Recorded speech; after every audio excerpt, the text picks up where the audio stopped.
Sanitary pads కూడా ఏంటంటే ఇప్పుడు డిపెండ్స్ అంటే ఎన్ని గంటలు మనం వాడుకోవచ్చు, ఎన్ని గంటల తర్వాత చేంజ్ చేయాలి అనేది అమ్మాయికి తెలిసి ఉండాలి. ఇప్పుడు మార్నింగ్ నుంచి ఈవినింగ్ వరకు ఒకటే పెట్టుకుంటే అదేంటంటే తడిచిపోయి ఫస్ట్ వాళ్ళు డ్రెస్ ట్రైనింగ్ అవుతుంది. దానికంటే కూడా వాళ్ళకు అన్‌కంఫర్టబుల్ ఉంటారు.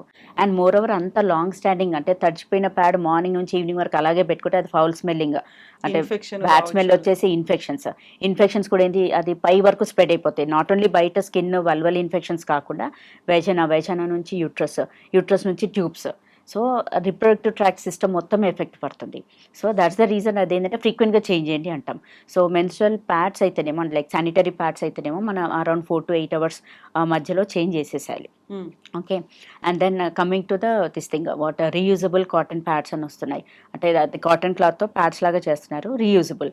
సో కాకపోతే వాష్ చేసుకొని, కాకపోతే ఇది కూడా వాష్ చేయడం అంటే ప్రాపర్గా హాట్ వాటర్లో వాష్ చేసుకొని తర్వాత డెటాల్లో డిప్ చేసి దెన్ సన్లైట్లో ఆరేయాలి.